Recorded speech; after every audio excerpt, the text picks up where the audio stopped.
Greetings. I'm Jason Barron. This is an excerpt from the Catechism Explained with an imprimatur from Patrick J. Hayes, Archbishop of New York, New York, May 7th, 1927. Why the Mass is said in Latin. The language of the Mass.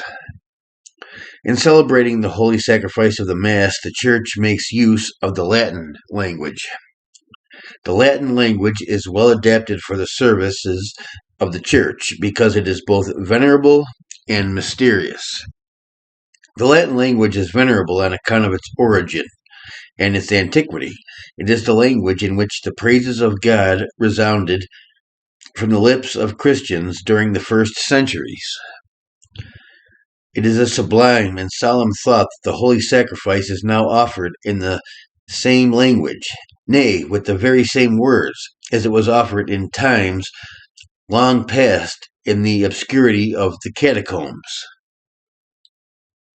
There is also an element of mystery about the Latin tongue. It is a dead language, not understood by the people. The use of an unknown tongue conveys to the mind of the vulgar that something is going on upon the altar which is past their comprehension, that a mystery is being enacted. In the first centuries of Christianity, a curtain used to be drawn during the time from the Sanctus to the Communion to conceal the altar from the sight of the worshippers. This is now no longer done, but the use of an unknown tongue has something of the same effect, by inspiring awe into the minds of the common people. It is a striking fact that Jews and pagans made use, in the worship of the deity, of a language with which the multitude were not conversant. The Jews made use of the ancient Hebrew, the language of the patriarchs. We do not find our Lord or the apostles censuring this practice.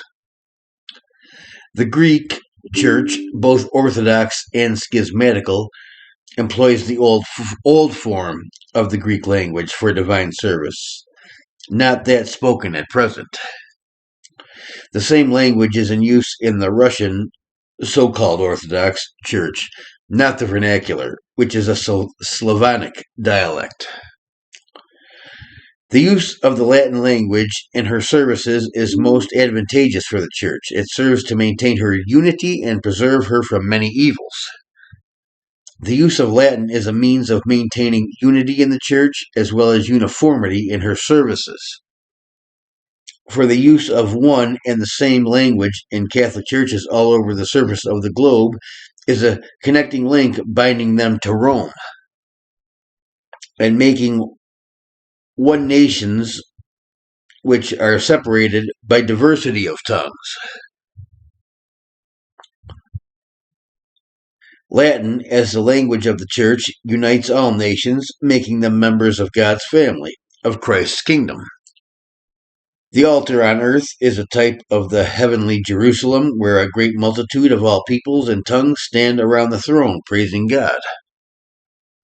If Latin were not the official language of the Church, deliberations and discussions among bishops assembled at the councils, the mutual exchange of opinions between theologians would be impossible. Moreover, the use of Latin, the language of ancient Rome, is a constant reminder of our dependence on the Holy Roman Church. It recalls to our minds involuntarily the fact that thence, from the Mother Church, the first missionaries came who brought the faith to our shores. The use of a dead language is a safeguard against many evils. It is not subject to change, but remains the same to all time. Languages in daily use undergo a continual process of change. Words drop out, or their meaning is altered as years go on. If a living language were employed in divine worship, heresies and errors would inevitably creep into the Church. and sacred words would be employed in an irreverent or mocking manner by the unbeliever.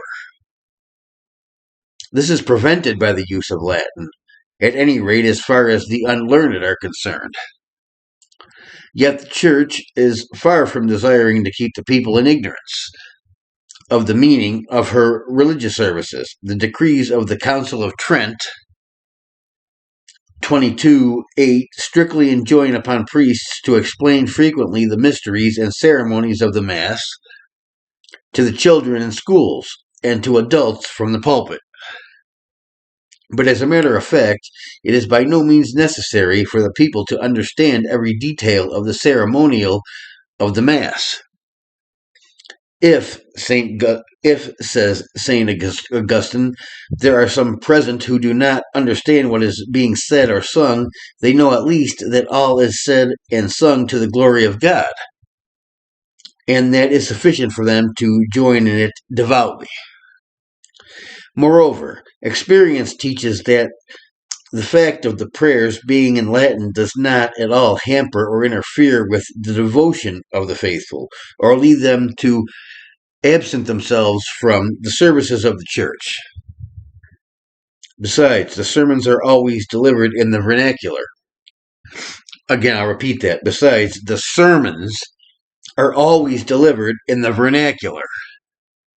It is often used at the opening services and to some extent in administering the sacraments. The reason why the whole of the Mass is in Latin is because it is a sacrifice, not an instruction for the people. The greater part of the prayers are said by the priest secretly, so that were they in the mother tongue, they would be inaudible to the people. Furthermore, the celebration of Mass consists more in action than in words. The actions of the priest, the whole ceremonial, speaks a language intelligible to all. And if, as some would wish, all the services were conducted in the language of the country, persons of another nationality, not conversant with other languages, might be led to drop their religion on leaving their own land.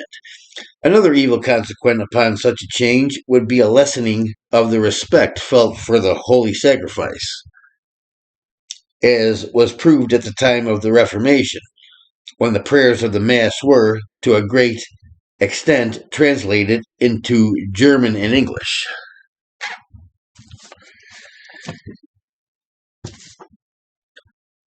Yes, that makes sense to me. And how does that saying go? We judge a tree by its fruits. Well, the Latin Mass has a much more devout and devoted following, and certainly when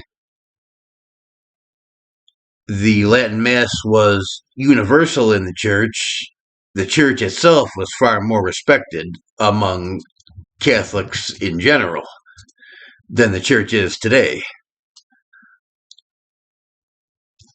The new order of Mass it varies from parish to parish. It's not uniform. It's and it's not just a matter of language. It's a matter of it's, as they call it, a new order of Mass, Novus Ordo Missae. You have laymen giving communion. You have laymen handing people, putting the consecrated host into another layman's hand, so that it may be pocketed and maybe desecrated in a black Mass. The new order of Mass is just ridiculous, and it continues to get more ridiculous as the years go on. It's not like the new order of Mass is not the same today as it was when I was a kid, whereas the Tridentine Mass is the same as it was 500 years ago. So yeah, I'm Jason Barron. Have a wonderful day. I'll speak to you again soon.